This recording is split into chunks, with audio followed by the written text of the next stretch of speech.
તાજેતરમાં 8મી માર્ચે વિશ્વ મહિલા દિનની ઉજવણી વિવિધ સંસ્થાઓ દ્વારા કરવામાં આવી હતી।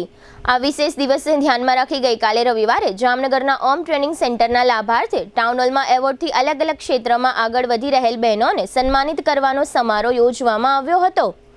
ઓમ ટ્રેનિંગ સેન્ટર માનસિક ક્ષતિગ્રસ્ત દિવ્યાંગ બાળકોની તાલીમ સંસ્થા છે, જેના લાભાર્થે આ કાર્યક્રમનું આયોજન કરવામાં આવ્યું હતું। આ સંસ્થાના પ્રમુખ ડિમ્પલબેન મહેતા છેલ્લા ઘણા વર્ષોથી આ સંસ્થામાં સેવા આપે છે। આ કાર્યક્રમમાં જાણીતા મોટિવેશનલ સ્પીકર નેહલ ગઢવી વિશેષ આમંત્રિત તરીકે ઉપસ્થિત રહ્યા હતા। આ કાર્યક્રમને કથા એક સંઘર્ષની નામ આપવામાં આવ્યું હતું।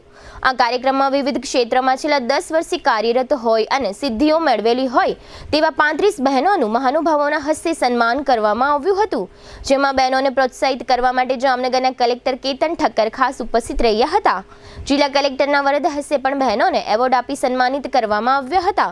આ પ્રસંગે Nehal Gadhvi, mayor Vinodbhai Khimsuriya, deputy mayor Krishnaben Sodha, શાસક પક્ષના નેતા આશીષભાઈ જોશી, શહેર બીજેપી પ્રમુખ બીનાબેન કોઠારી, પૂર્વ પ્રમુખ વિમલ કગથરા, મહામંત્રી મેરામણ ભાટુ તથા નગરસેવિકા ડિમ્પલબેન રાવલ તેમજ સંસ્થાના સંચાલિકા ડિમ્પલબેન મહેતા તથા જીડીપીએલ જામનગર ન્યૂઝના મેનેજિંગ એડિટર જયેશભાઈ રૂપારેલિયા સહિતના મહેમાનોના હસ્તે બહેનોને એવોર્ડથી સન્માનિત કરવામાં આવ્યા હતા।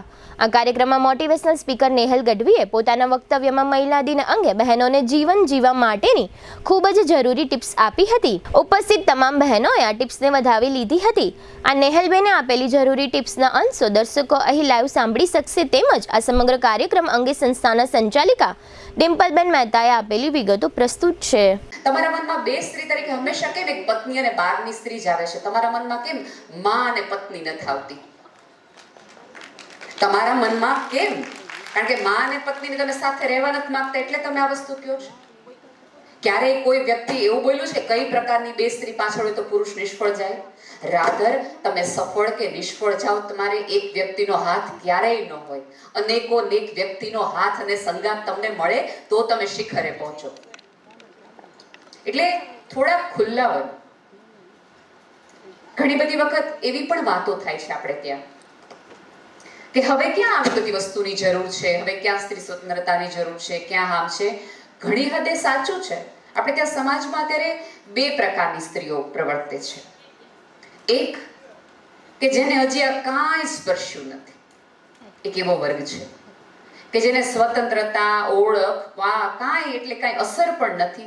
અને એક એવો વર્ગ છે કે જેને આ કાંઈ અસર કરતા નથી, કારણ કે સરસ મજાનું રૂપાળા દેખાય, સરસ મજાની હેવી ડિઝાઇનર કપડાં પહેરી, એસી હોલમાં બેસી, સાંજે મિત્રો સાથે એક સરસ મજાની હોટલમાં બેસીને એસી વાળા રૂમમાં મનના મુંજારા એમ કાઢવાના કે ભાઈઓ બહુ ગાયડા છે કામ।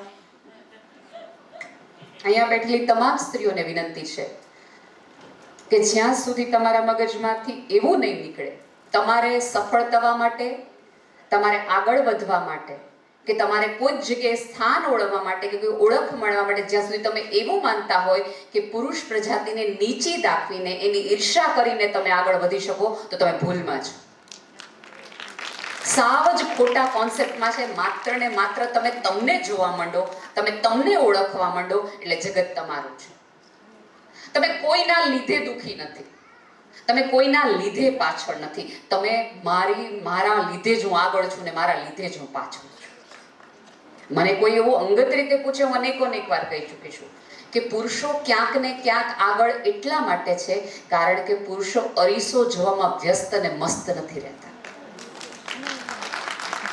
અને તમારામાંની બધી સ્ત્રીઓ, મારાથી લઈને તમારા બધા સુધી, આપણે એમાં એટલો બધો સમય આપીએ છીએ કે જાત નિખારવામાં એટલો સમય નથી આપતા। આપણી આવડતનો ધાર કાઢવામાં, જેટલી લિપ લાઇનરની ધાર કાઢવામાં આપણે વ્યસ્ત છીએ, એટલી આપણી સ્કિલની ધાર કાઢવામાં આપણે એટલો સમય આપણી જાતને નથી આપતા। ચોક્કસ સુંદરતાનું એક મહત્વ છે, હોવું જોઈએ। આ જગતની સુંદરતા સ્ત્રી થકી છે, આ પૃથ્વી પરના તમામ લોકો સ્ત્રી થકી છે, વંદન છે। પણ એક વસ્તુ યાદ રાખજો, તમે રૂપાળા છો, તમે દેખાવડા છો, તમે સુંદર છો, એમાં તમારી કોઈ આવડત નથી। ઉપરવાળાના આશીર્વાદ અને તમારા ડીએનએ નો પ્રભાવ, જે તમારી સ્કિલના કારણે કે તમારી આવડતના કારણે તમે દેખાવડા છો માની લેવાની જરાય જરૂર નથી। અને બીજું કે તમારી સુંદરતા થકી આ જગતની એકાદ સ્ત્રી કે જેને કશું ઓછું મળ્યું છે, જેની આપણી ભાષામાં, દુનિયાવી ભાષામાં તમે એમ કહો કે ભાઈ દેખાવથી લઈને એને તમે સતત ટાર્ગેટ કર્યા કરો ને તમારી હાજરીના કારણે એ સ્ત્રીને બહાર નીકળવામાં તકલીફ પડે તો તમારી સુંદરતામાં બહુ મોટી ભૂલ છે. ઓમ ટ્રેનિંગ સેન્ટર મનોદિવ્યાંગ બાળકોની તાલીમ સંસ્થા. આજરોજ અમે વિશ્વ મહિલા દિવસની ઉજવણી સંસ્થા દ્વારા કરવામાં આવી છે, જેમાં અહીંયા ખાસ કરી અને નેહલબેન ગઢવીને બોલાવવામાં આવ્યા છે.